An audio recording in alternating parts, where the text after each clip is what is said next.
Yeah, happy to be here, everyone. Today I'm going to present some kind of my research, and I thought that it's really interesting to make it like a map of all of the different buzzwords that we have in cryptography, especially in like blockchains and crypto. I've seen a lot of like confusion about this kind of technologies. Like every day we see a lot of tweets about like another ZK scheme folding, ZK snark, start, and whatever. We have like MPC, FHE, SGXT, E threshold encryption, witness encryption, hashes, like threshold signatures. And it's really like it's expected for the community to know all of these technical nuances, but like it's not, the reality is like really different.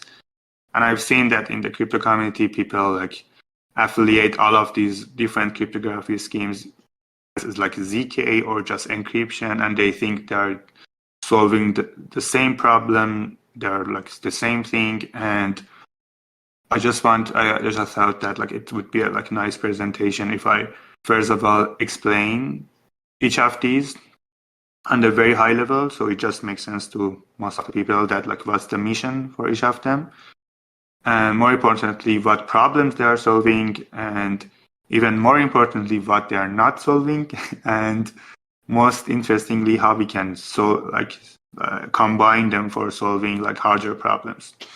So I call them like, I don't know, modular cryptography myself, because we can mix and match them, these kind of schemes, and solve different problems. They are not going to replace each other in most cases.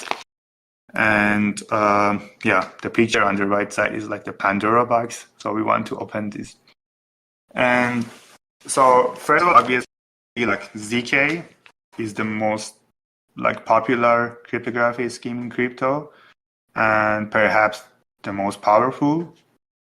As you already know, like the simple goal of all of the original like ZK mechanism is just like you have a statement, you have some kind of public input and some private input, and you are going to generate a proof, a cryptographic proof that the statement is true without leaking the private inputs, right? And on the verification side, which in crypto normally happens on-chain, is like a smart contract, you should be able to verify that proof like in a really fast way, which is like much faster than running the actual algorithm and verifying it, right? And the important part is that like you don't have access to the private input, and you should verify the proof with some soundness that the statement is correct, right? So by default, it's mostly about proving the execution trace, proving some correctness, this kind of ideas.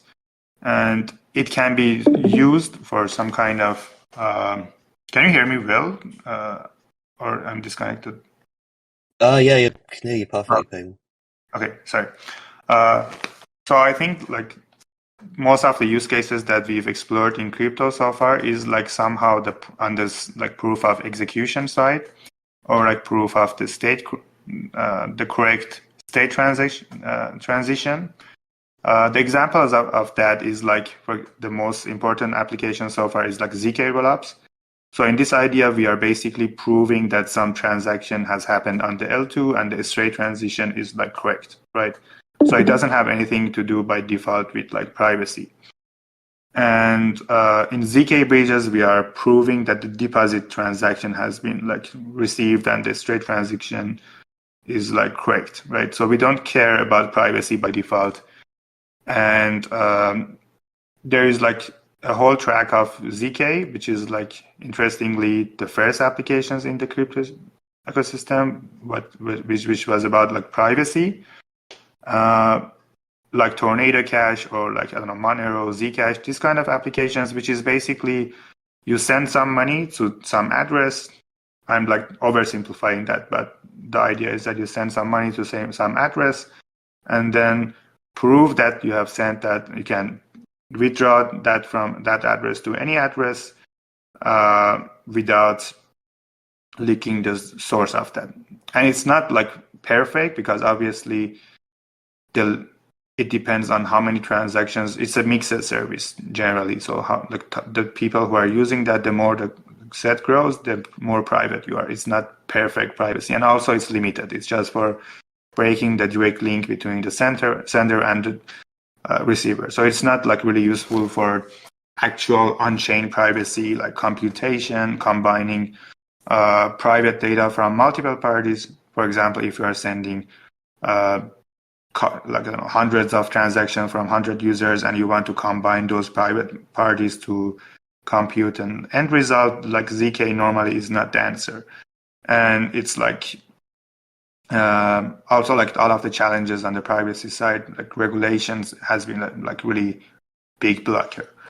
And we have been like, there's a lot of excitement and investments in the ZK space, but still there like something around like 100 to 1,000 times slower than normal execution without encryption, right?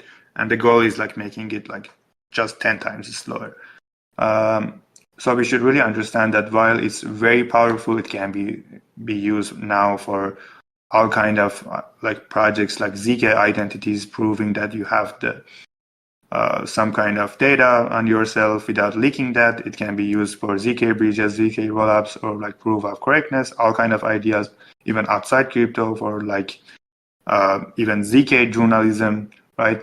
We should understand that it's not the perfect tool for like privacy preserving computation or like on-chain privacy. And in some applications like gaming, it's like an overkill. It's just too expensive in most cases. The next scheme, which is like most popular in crypto, there's a lot of hype about it, is like FHE. It's the abbreviation of like fully homomorphic encryption. The basic idea is like computation over encrypted data, right? So imagine that you have like a plain text message M1 and plain text message M2, and you have a like public key.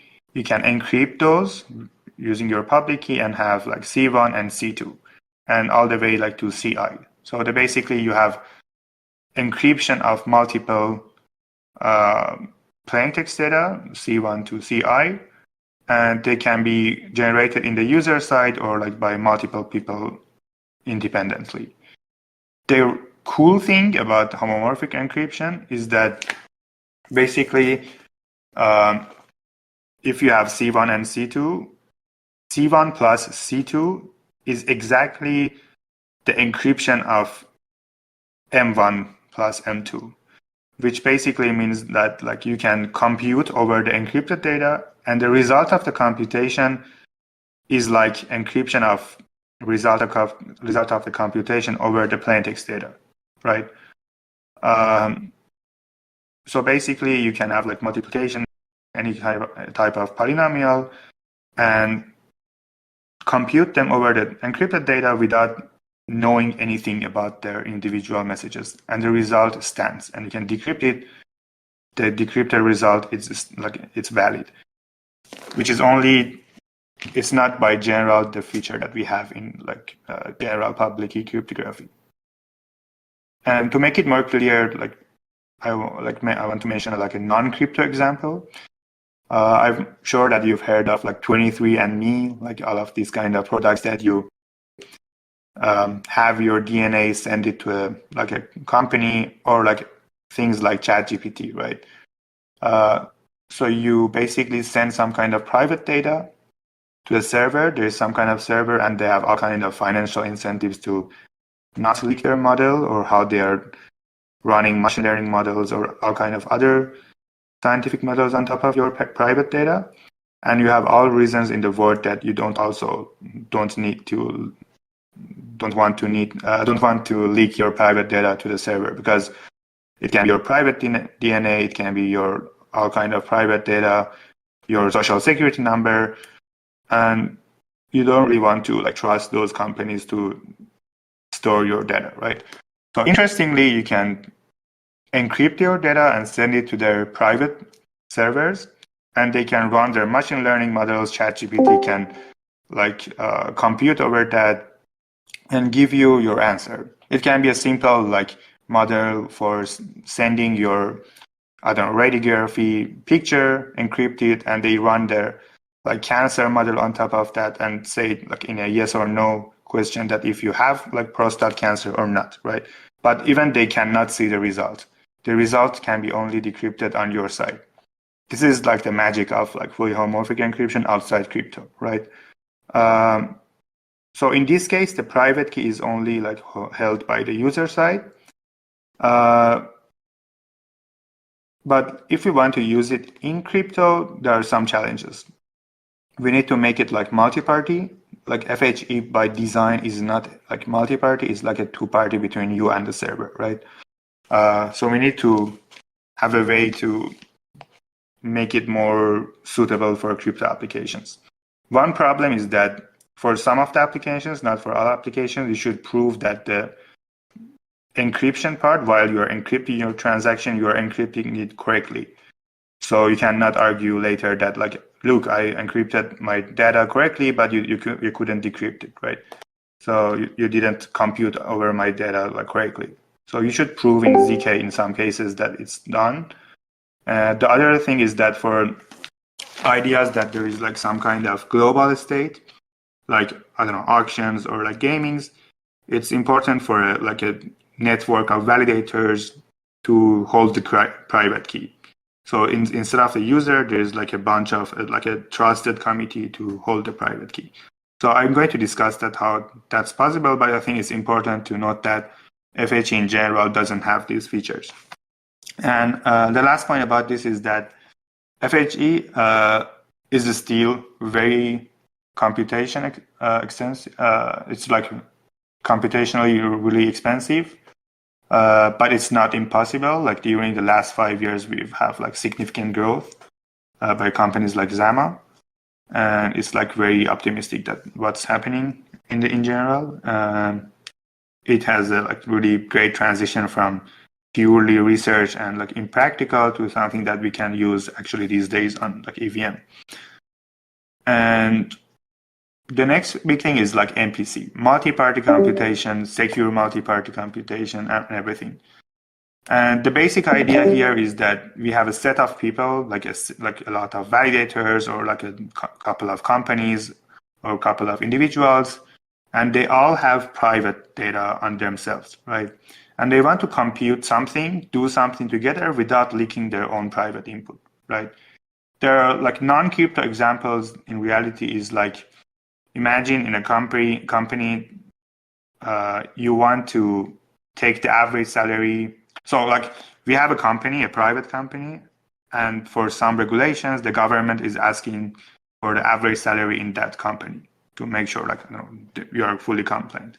But nobody wants to leak their private salary, right? So in this way, we can, using MPC, all people can work together to compute the average of the salaries without leaking the individual salaries. This is like the magic here, right? And these are like the non-crypto examples, right? The problem here is that since all of these people should work together, the communication is like really high. It's like the overhead is really high for some of the applications, and it scales with the number of parties, typically with like O of N3, right? NQ. And obviously it's not like ZK. You cannot prove the correctness of what you are doing. So in some applications, you also need to prove that you are either like doing your part correctly or your data is correct. So to make it more clear for like the applications of federated machine learning, you are learning some machine learning model, and you already have that in your phone right now. In Google, Google is using federated learning because they want to get updates, machine learning models like updates from your keyboard patterns, typing patterns. But like you are computing some stuff on your local cell phone, local machine, and send the only like result of computations to the Google server. But for more serious applications, it's like really important to prove that you are doing your part correctly. So for like learning a machine learning model in a distributed way, all of those workers should prove that they have done the updates on like neural networks correctly. It's not just random updates, or like they're using the correct inputs. So ZK can be really important for those kind of applications for proving the input data or the correct execution trace. And also the last problem is like oftentimes it adds like more security assumptions.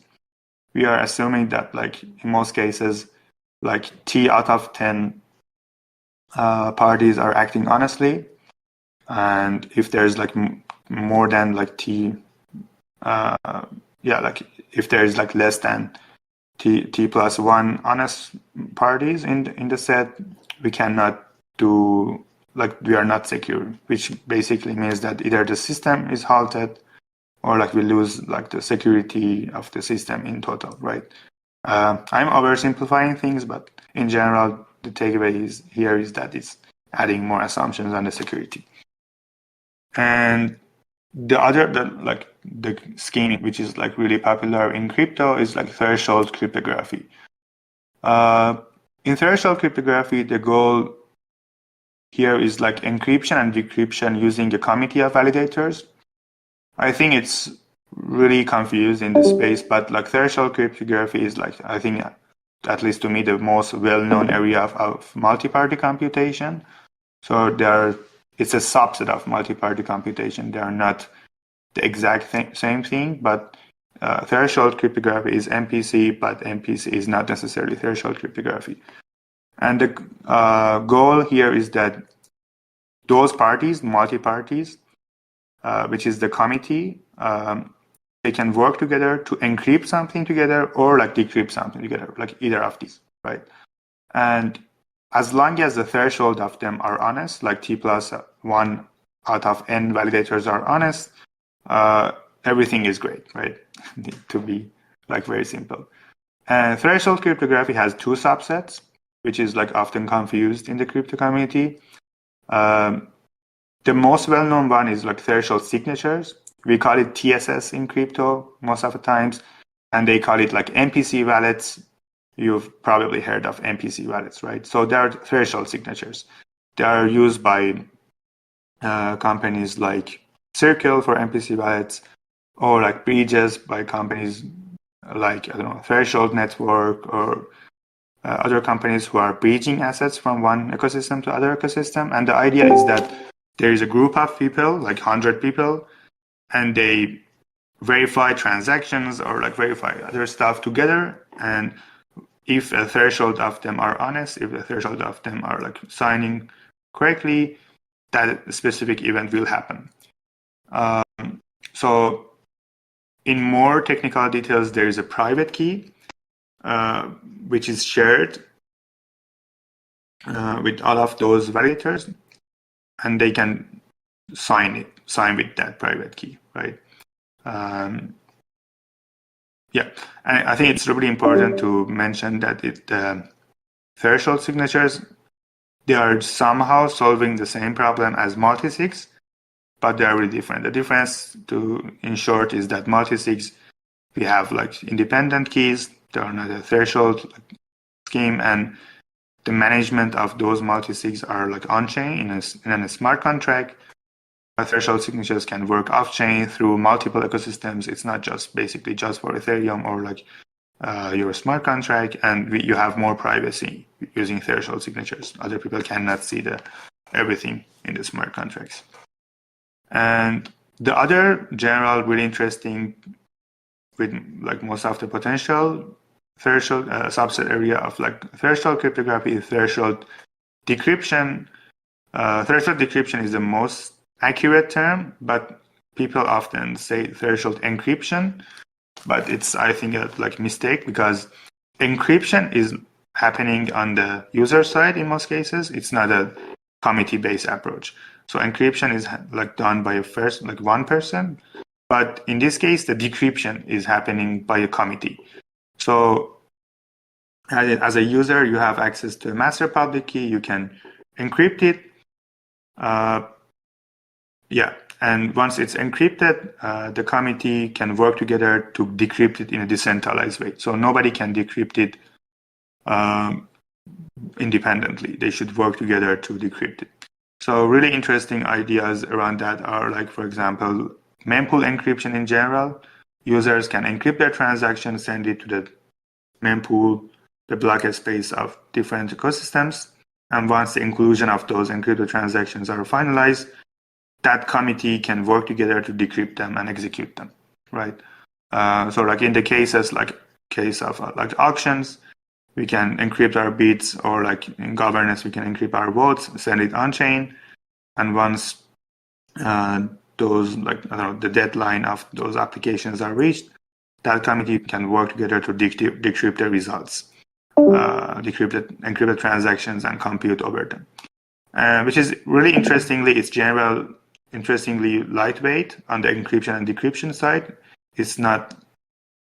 It normally takes like some time between, like, I don't know, 10 milliseconds or on the encryption side, and like 100 milliseconds on the decryption side. So it's much faster generally than ZK or FHE. And it's really great for on-chain privacy. You can have pre-execution privacy in general, having some kind of privacy before inclusion and sequencing of your transaction to prevent any kind of manipulation or like other exploits like front running. The problem with that is that in some cases it's okay. For most of the application it's okay, but for some applications in DeFi, the delay in execution can be a little problematic. So the time that it takes for the committee to work together to decrypt can introduce some challenges. Interestingly, FHE, as I said, itself is not a threshold way, but for some really interesting applications, in most applications actually in crypto, you need to use the exact same techniques that we have in threshold decryption to use FHE. So you've heard of like threshold FHE, which is basically a subset of threshold decryption. And yeah, the threshold committee can also remove the ZKP needed for encryption, the correctness of the encryption that I mentioned earlier in the previous slides for FHE, that we may need the ZKP for proving that we've encrypted our transactions correctly, right? So it's not important if you don't understand all of the like technical details. The takeaway here is that threshold cryptography is a subset of MPC. Threshold signatures and threshold decryption are two subsets of threshold cryptography itself, and threshold FHE, it's a subset of threshold decryption. And the last one, not the last one actually, but like this one is like witness encryption. It's also, the easier name is conditional decryption. The simple idea is that you can encrypt the message in a way that the message can be only decrypted under certain condition, which is also by providing that some witness, you can decrypt the message. You can think of it as a puzzle. So I can encrypt the message and put a like puzzle inside it, and anyone who wants to decrypt that message should solve that puzzle, right? It can be different puzzles in reality, but it can be time, or like knowing an answer to a problem, knowing some solution for that. But in general, or like even a ZKP or any kind of events, in general, the witness, you should provide some witness, some answer, or like some conditions should happen first, and then only then you can decrypt it. You can think of it as a safe box. You put some prize, something inside the safe box, and you can only open it if you know the password or like the, I don't know, answer to a puzzle to open the safe box, right? So witness encryption has a like really close tie with threshold decryption, because in the original idea in cryptography literature, witness encryption does not have a threshold committee in the definition. The definition is as simple as what I mentioned. But in reality, the problem is that original witness encryption schemes that is like proposed for many years are based on obfuscation indistinguishability, which is a really important like part of cryptography. But the term is like really complex. But the takeaway today here is that it's like really complex. There is a lot of work on that. Like last year, we had a like major breakthrough, but still the takeaway here is that like it's very, very far from practice or like implementation. So for the time being, we need some kind of witness encryption, which is like easier to actually implement in like real world applications and remove that obfuscation, indistinguishability like challenges. The way for solving that is mostly through a threshold committee. So the idea here is that instead of like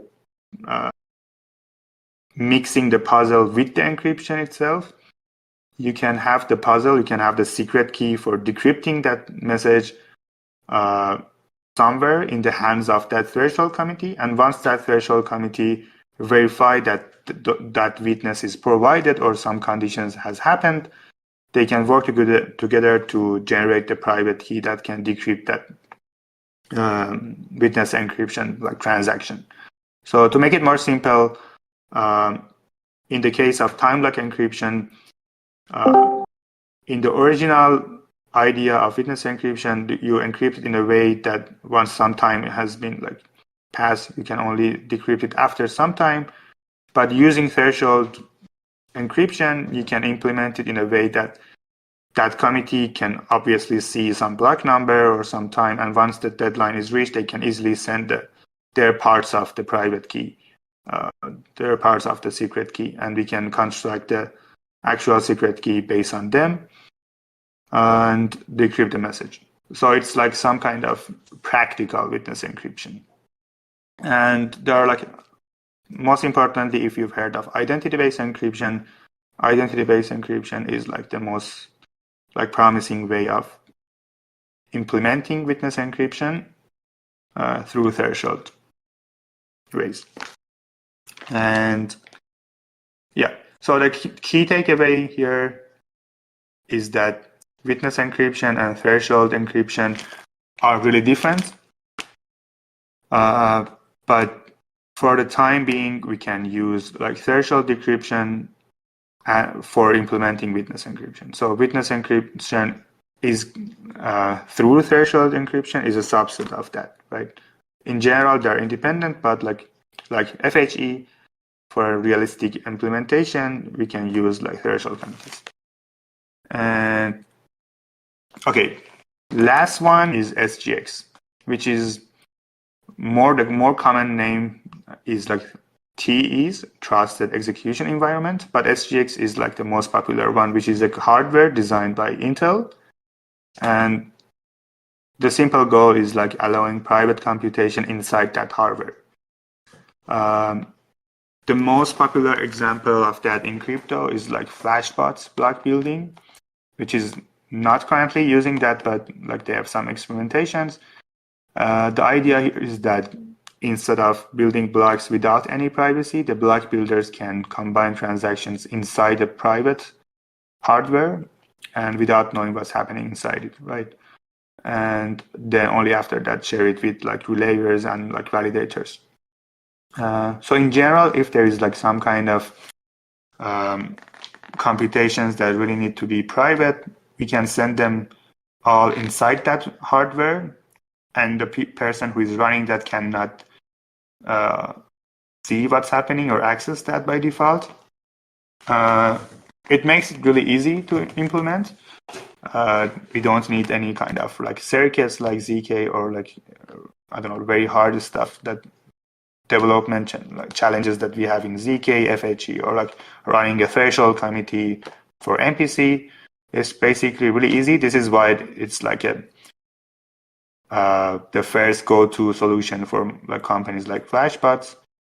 It provides some kind of privacy, but it's not like perfect. Obviously, there's a long track of like security attacks in academia every year, and also in crypto, there is like all kind of side channel attacks and different attacks. Because while Intel has done a lot of great work for making it in a way that you cannot access the contents inside it, there's like a lot of side channel attacks that you can break it. So it's a little like the security of that is questionable, but in general, it's considered that like good enough for a couple of applications. So that was like the interesting, I don't know, at least the most popular cryptographic schemes that I know of, and they're most popular in crypto industry. As you saw, some of them are solving the same problems, but the trade-offs are different. The security trade-offs, the development trade-offs, I don't know, their speeds are maybe different, and most of them are really solving different problems. They are not solving the same problem. So the interesting way that I think about all of them is that have a really large toolbox of cryptography tools, and sometimes like normal engineering, we have different tools. We can obviously hit a nail with a screwdriver, but it's not a right tool, right? Sometimes we can do something with a hammer, but it's over engineering. So we should, as developers, we should choose them perfectly fine, optimize for simple problems. But for more harder problems, for challenging problems, we can obviously combine them. This is the interesting part for me personally. We can mix and match them to bootstrap the security or unlock some new design spaces. And I have 3 ideas myself, which is really interesting. The first one is FHE rollups. There is 2 ways of doing that. The first idea is optimistic FHE rollup. The reason behind that is that although ZK rollups are mostly one of their selling points was privacy, but they haven't really executed the privacy side. They're still posting all of the plain text data on chains, or they have centralized servers for proving that your the batch of transactions in a batch. So in short, it's been really challenging and not the focus of ZK rollups to actually have privacy. With FHE plus threshold decryption, you can actually have privacy preserving rollups. It's still not that fast. It's more of a research, but it's growing fast. The idea here is that as a sequencer, you can have encrypted transactions, you can compute on them, and you can post that to the DA layer or to the layer 1.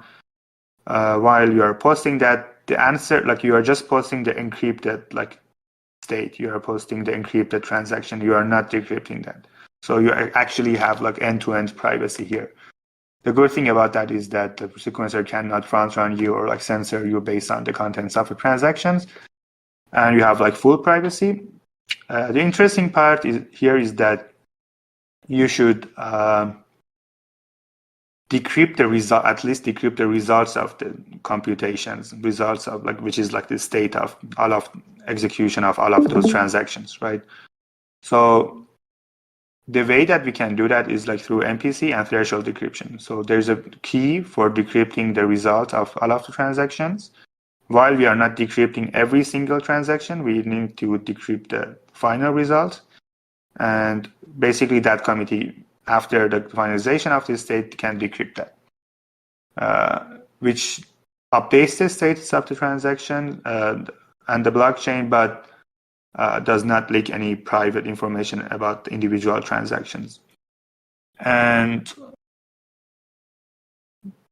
if you are thinking about how fraud proofs work in this case, or what happens to the challenging period, as I said, in FHE, you can run computations over encrypted data. So the really interesting part is that fraud provers or challengers can run the whole batch of encrypted transaction and verify that the state is computed correctly. In this case,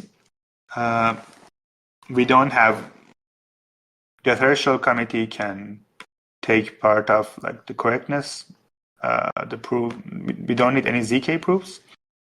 But the other variant is ZK rollups, ZK FHE rollups, which works with exactly like normal ZK rollups, but you prove that you've done the correct computation over encrypted transaction. So as a sequencer, you compute over those encrypted transaction and prove that you've done the correct execution trace.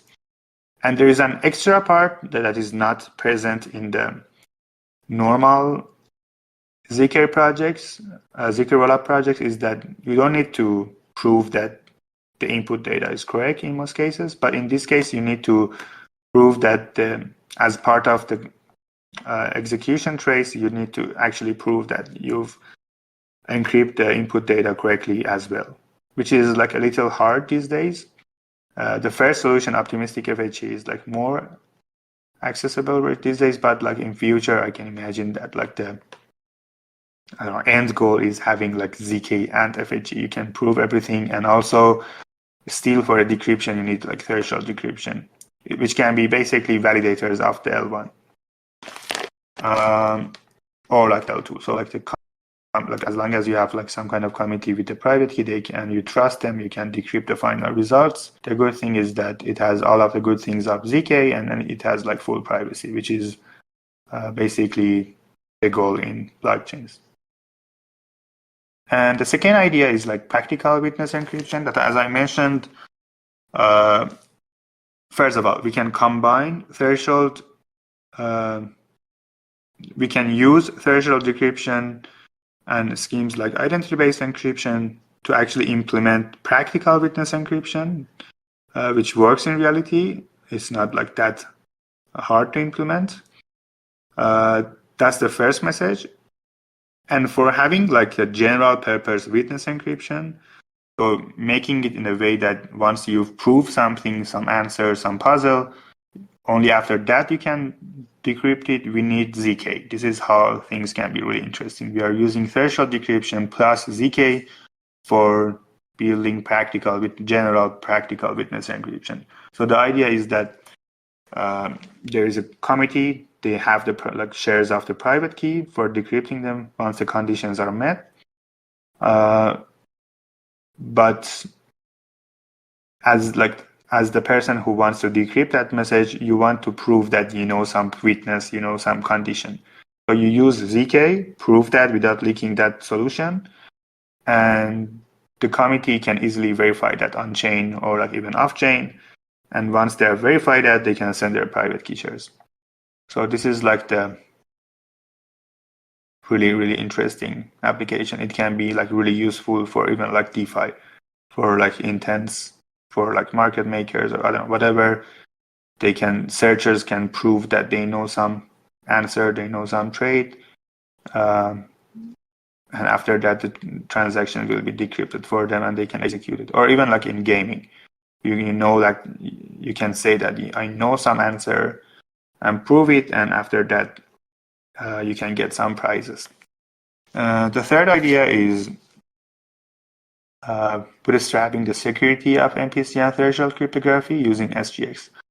The most, I think one of the criticism and like risks of like MPC or threshold encryption is the general concern about like decentralized systems, that what happens if like validators are not honest. There's like no, 67% of them are not honest, right? There's somehow the same thing as like we have in general public blockchains.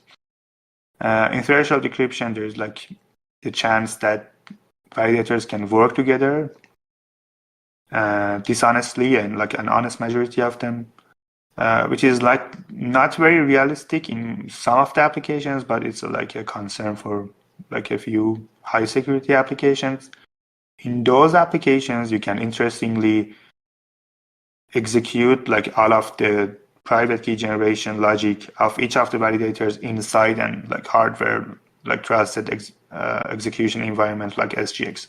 So this way, even though all of those single individual validators wants to share their private key shares with other malicious parties, they cannot. And this basically completes the security model, not like of threshold encryption. So in like combining them, we don't have the security problems of SGX, which is like trust in Intel itself and like all of the security breaches, side channel attacks, and we don't have this trust assumptions, all of the concerns about the committee. So these two can work together to have a much more stronger security model. Yeah, that's all. Thank you, everyone. If you have any questions about these, I would be really happy to answer them.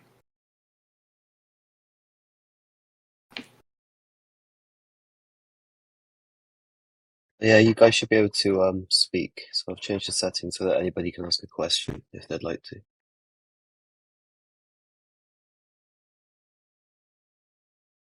I did have a question, Peyman. You mentioned FHE. Is there any sort of potential for ZKM to incorporate FHE into what we're doing? Or is it completely unrelated? Yeah, of course, as I mentioned, it can be used for ZK rollups, right? So the first idea was using like ZK FHE, but it's like more of a researchy thing. It's like very hard to execute these days, but like it can be the future, right? So the problem with like ZK rollups today is that they are not really private. It's really hard to make them really private. So using FHE, you can have the privacy and prove that everything, I don't know, the execution trace and computation over the encrypted data has been done correctly. So this is how they can complete each other. And in other applications of FHE, you can basically prove that something has happened and everything is correct using ZK before decrypting that, right? So yeah, FHE is for encryption or like computation over encrypted data, and ZK can combine that in many, many ways. Yeah, awesome, thanks. Yeah, you mentioned that there was the optimistic, fully homomorphic encryption and the ZK based. I guess, is there security risks with the optimistic? Like, what are the downsides to using either or? Yeah, the downside is like for FHE, obviously, is that it's not that fast, right? So in ZK rollups these days, there's no like computation over encrypted data, so it's like really fast, right? So if you want to compute over encrypted data, it's like really slow. So that's the like I think most important limitation.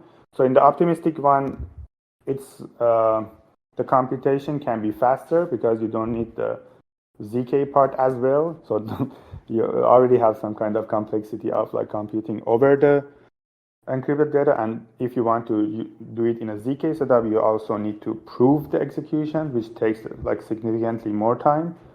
And it's, at least for now, not very practical, but it's like very interesting. In the optimistic one, the challenge is that, as I said, like you should run the threshold network and re-encrypt transactions. I don't want to go into more details, but the complexity of the threshold network will increase compared to the ZK approach. I see. Thank you.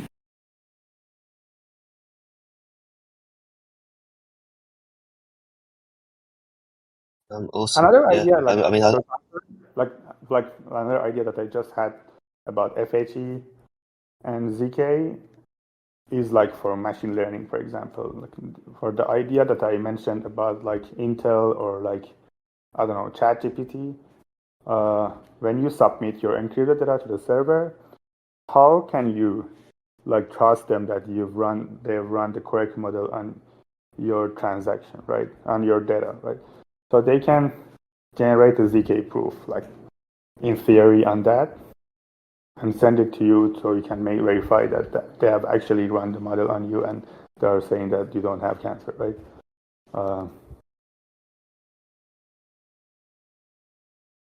Again, these are like very researchy still, but the interesting thing is that like I've been working on this kind of ideas some time ago during my grad school, and they were just theoretical papers like 5 years ago. And in crypto recently, because of all of the excitements and like VC money, we are seeing that these libraries are, the development is like accelerated by 100x. So maybe we can have all kind of this kind of stuff like in less than 5 years, like less than 3 years maybe. Like ZK, it was too impractical 10 years ago, and like today we are using them.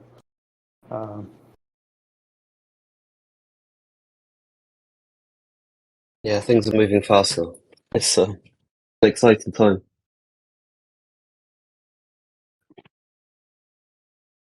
Is that all the questions, or has anybody else got anything?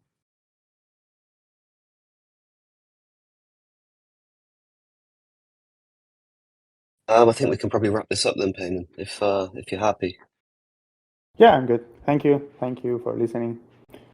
Awesome. And if you have any questions after, like, we will post the recording. And, you know, if after review you have any questions, Peyman, myself, Ben, you know, the entire ZKM team is in the chat, so we can help clarify.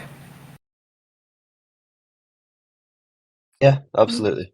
Yeah, always so. So yeah, thanks very much, Peyman. That was awesome. Thank you guys for asking me. Bye. Awesome. Bye, everyone. Okay.